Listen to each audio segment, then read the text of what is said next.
Kita lanjutkan perbincangan, pemirsa. Masih bersama dengan Profesor Supadi. Prof. Supadi, setelah kita breakdown lagi, tadi ternyata memang sekolah tatap muka di masa pandemi tidak sesederhana yang dipikirkan. Mungkin tidak hanya kembali ke sekolah, bertemu dengan guru langsung, tapi juga ada beberapa hal esensial yang harus diperhatikan. Kalau tadi mengingat juga bagaimana kinerja dari guru lah, katakanlah seperti itu. Nah, ini kewenangannya dari Kemendikbud, artinya sudah ada concern ke sana kah, dan atau sudah ada pembicaraan mungkin terkait dengan hal ini, Prof? Terkait dengan hal ini, kalau Kemendikbud ini yang pertama kan menyerahkan pada Pemda, itu yang pertama. Yang kedua, memang Kemendikbud itu juga membuat kebijakan yang artinya fleksibilitinya diberikan fleksibilitas yang tinggi. Baik untuk masalah pendanaan prokes dari BOS maupun nanti dalam proses penyelenggaraan pembelajaran tadi. Nah, justru saya mau nambahkan tadi, Pak. Jadi hal lain lagi, ini misalnya fleksibilitas yang diberikan itu kan bahwa untuk PTM ini, pembelajaran tatap muka ini juga sangat bergantung pada orang tua juga. Sekalipun Pemdanya oke, siswanya oke, tapi sekolah juga bisa misalnya. Tapi kalau ada 1-2 katakanlah orang tua yang tidak mengizinkan anaknya untuk tatap muka, ini kan tidak bisa dipaksa. Tetap mereka harus dilayani secara PJJ. Sehingga hal yang lain artinya di sini ada double pekerjaan buat guru. Jadi satu sisi memang udah melayani yang tatap muka dengan variasi yang tadi saya katakan, misalnya untuk sekolah-sekolah yang rombelnya sedikit, ini agak bermasalah. Misalnya kalau gurunya hanya 1, katakanlah tadi saya sebut guru matematik, hanya 1, pada kelas dibagi 3, nih agak repot. Tapi kalau misalnya untuk guru yang rombelnya agak banyak, itu bisa substitusi ya.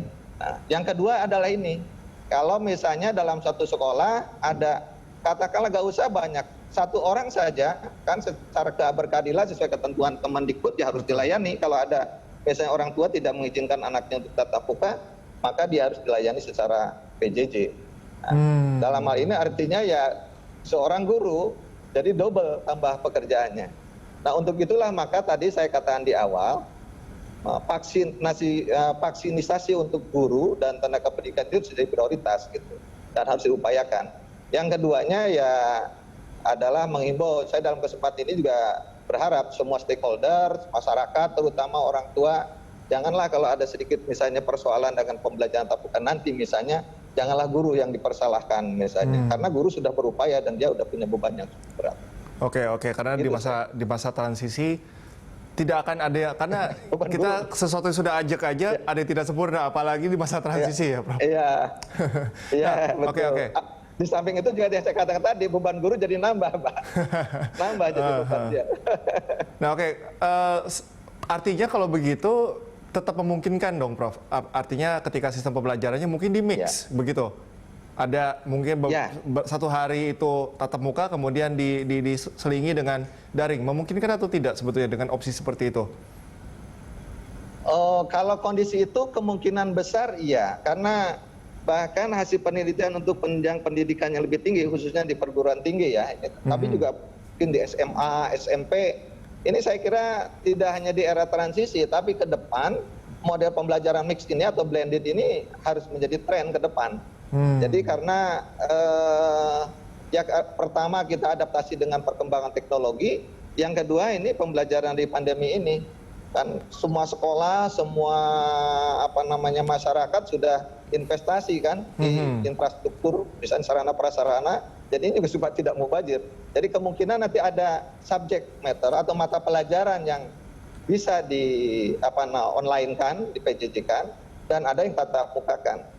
Hanya yang saya maksud tadi bukan itu, Pak Cika. Yang saya maksud itu untuk satu mata pelajaran, katakanlah yang harus ditatap mukakan, tetapi karena ada orang tua yang tidak mengizinkan anaknya tatap muka, maka mata pelajaran itu adalah harus dilayani oleh guru. Katakanlah ada guru prakarya lah gitu, Pak. Guru prakarya.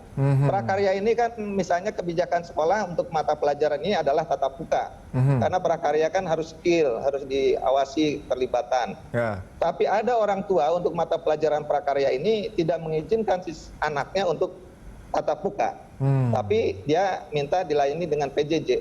Maka guru prakarya, mata pelajaran prakarya harus melayani ya dengan tatap muka ya dengan PJJ gitu. Itu yang saya maksud yang awal tadi. Ya, ya, ya. Kalau yang Bapak sampaikan barusan itu memang nanti ke depannya mungkin ada mata pelajaran misalnya bahasa Indonesia itu bisa dengan PJJ, tapi prakarya dengan tatap muka. Nah, atau bisa nanti misalnya untuk bahasa Indonesia nanti ke depannya tatap mukanya berapa persen gitu, PJJ-nya berapa persen. Saya kira itu nanti tren menjadi model pembelajaran ke depan. Artinya Prof. Supardi, tiap-tiap guru sekarang sudah harus siap-siap ya atau mempersiapkan diri dengan kerepotan itu ya, Prof? Iya, betul, ya, harus antisipasi. Oke, nah ini kan kalau kita lihat data 99 sekolah ya yang akan melakukan uji coba ini. Ini persentasenya sudah cukup merepresentasikan sekolah-sekolah di DKI kah, Prof? Kalau di DKI itu kan setahu saya jumlah sekolah kurang lebih sekitar 800-an ya. Ya 99 itu kan kira-kira 10% lebih lah saya kira. Ya karena sangat hati-hati ya sebetulnya sih kemarin 85 ya udah bisa sekitar 20% lah saya kira itu. Saya kira gambaran dari yang diuji cobakan untuk jadi piloting saya kira itu. Karena kekhawatirannya, Prof, kalau tadi masih ada ketimpangan, jangan-jangan persen atau probabilitasnya sekolah yang dengan bonafit tadi dengan yang biasa saja tidak berimbang nanti. Nah, itu saja. Saya belum membaca data yang rencana 99 ini, Pak. Yang 99 ini gambarannya kalau di situ, kalau setiap jenjang kayaknya ya udah ada dari SD, SMP, SMA, SMK. Tapi dari varian tadi sekolah terutama negeri swasta sudah ada, cuma maksud saya kan bisa diklasifikasi lagi kan, ada yang biasa, ada yang lalu yang kedua kelihatannya yang belum dimasukkan dalam uji coba ini adalah PAUD ya, TK ya. TK itu kalau yang kemarin kan belum dimasukkan dalam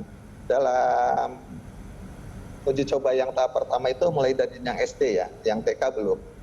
Padahal ya TK ini tidak mungkin dengan PJJ. Walaupun tapi aspek rentannya memang tinggi juga, artinya aspek tingkat ya menjaga supaya anak-anak ini punya kesadaran untuk menjaga jarak, misalnya kan di TK agak susah.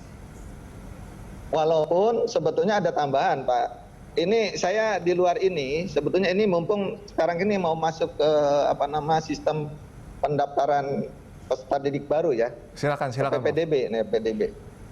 Jadi saya kira dengan kebijakan pengalaman dari pandemi ini, PPDB ini bisa dikembangkan, yang diprioritaskan adalah pada zonasi sebetulnya, Pak. Tapi kan kebijakannya ini mudah-mudahan juga bisa didengar juga oleh dari pemerintah daerah maupun Kemendikbud. Artinya memang pemerintah dalam hari ini dalam Permendikbud nomor 1 tahun 2021 terkait dengan PPDB masih memberikan 4 opsi untuk jalur PPDB, yaitu jalur zonasi, jalur perpindahan orang tua, jalur afirmasi, dan jalur prestasi.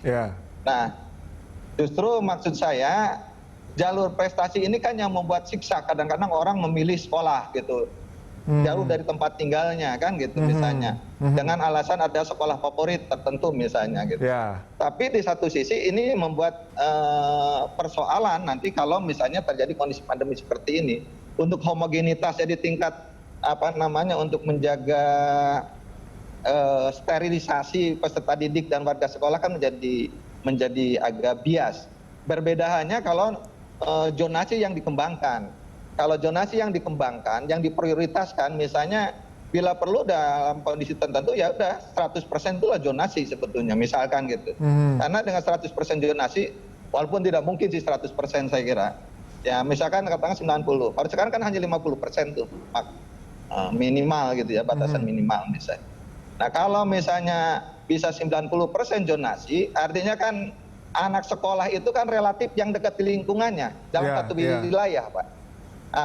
Dan kemudian kita angkat juga termasuk kebijakan di Pemda DKI kan sebetulnya dulu kan ingin mencoba, dan pemerintah di perkotaan mendekatkan para guru itu ke tempat kerjanya. Jadi tidak zigzag, bukan guru yang tinggal di Jakarta Selatan ngajarnya Jakarta Utara, yang tinggal di Jakarta Utara ngajarnya Jakarta Barat. Nah ini kan sebetulnya pertama terkait COVID ini membuat tadi tidak minimal dalam perjalanan. Yang kedua bisa ada dia di suatu wilayah yang misalnya zona terpapar merah, dia masuk ke zona hijau kan, jadi membawa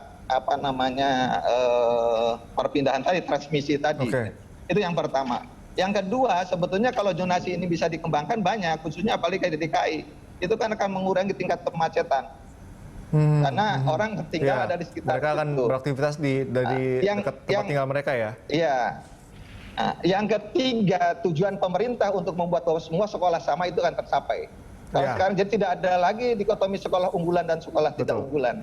Karena semua sekolah harus unggul. Dituntut untuk memiliki kualitas yang setara ya, Prof.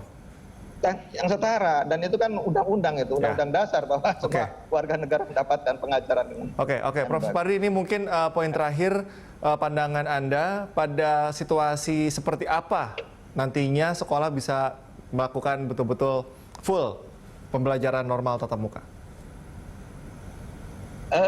Saya punya dalam kondisi pasca new normal nanti tidak bisa lagi kembali sekolah untuk belajar 100% tatap muka sebagaimana saya katakan. Kalau kita kembali 100% tatap muka, yang pertama yang sebagaimana saya katakan tadi, kita mubazir investasi infrastruktur tentang sarana prasarana untuk PJJ misalnya, online dan sebagainya. Semua pemerintah sudah titik-titik jaringan internet sudah dipasang. Kedua, semua sekolah, warga sekolah juga perangkat-perangkat misalnya membeli laptop, membeli handphone dan sebagainya sudah ada, tidak termanfaatkan. Kalau tatap muka lagi kan, artinya tidak optimal pemanfaatan. Yang kedua, juga nanti kita berlawanan dengan perkembangan teknologi informasi dengan revolusi industri 4.0. Jadi saya kira ke depan ini sekolah dan semua guru dan masyarakat harus menyiapkan diri bahwa ke depan sekolah itu adalah akan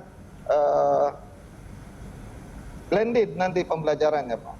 Oke, baik. Pembelajaran yang akan dilakukan adalah blended. Saya kira itu, Pak. Oke, Prof. Supardi, terima kasih atas waktunya dan juga paparannya bersama kami. Semoga kedepannya akan ada jalan tengah yang baik juga untuk generasi penerus bangsa ya. Terima kasih atas waktunya. Salam sehat selalu. Terima kasih. Selamat siang. Assalamualaikum. Waalaikumsalam warahmatullahi wabarakatuh. Dan pemirsa, usai jeda kami akan kembali dengan informasi lainnya. Tetap bersama kami di Good Morning Jakarta.